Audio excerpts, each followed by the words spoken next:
Skirting boards are a very important aspect of the house. They not only protect walls from damage and prevent heat from escaping, they also allow the house to stand out or blend in with the environment within. But while this sounds good on the surface, skirting boards, if they're misused, will produce bad results. Eventually, you will need to start joining the skirting boards to other adjacent skirting. You need to do this in order to make sure that the room flows naturally. In today's video, we'll be showing you just that, how to join two pieces of skirting on a flat wall. Before you begin, you'll need the following tools: a miter block and either a handsaw or chop saw, measuring tape, a square, ruler, packers, adhesive, and fixings. Step 1. Before proceeding, make sure to first clean up the area you intend to put the skirting boards on. This will not only prevent gaps from appearing underneath the skirting board, it will also aid with the adhesive, making it much more effective to stick to the wall. Step 2.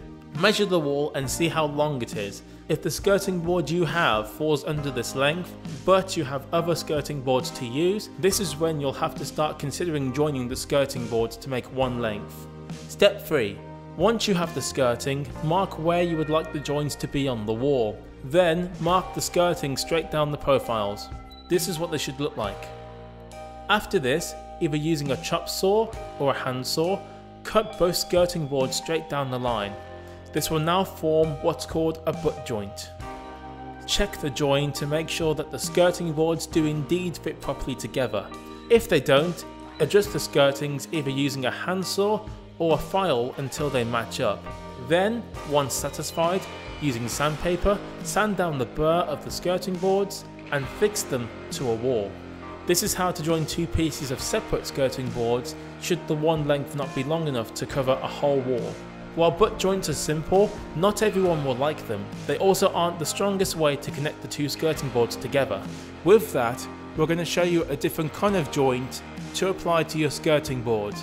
We're going to show you a miter join. First, measure the walls and see how long they are.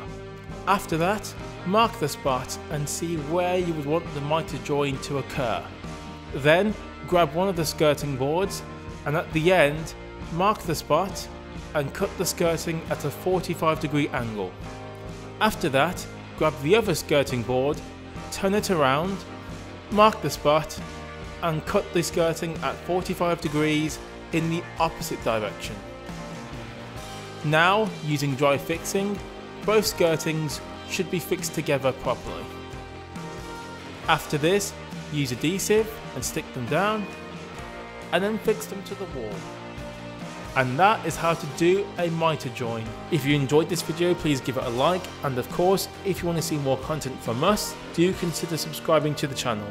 Otherwise, we will see you in our next video.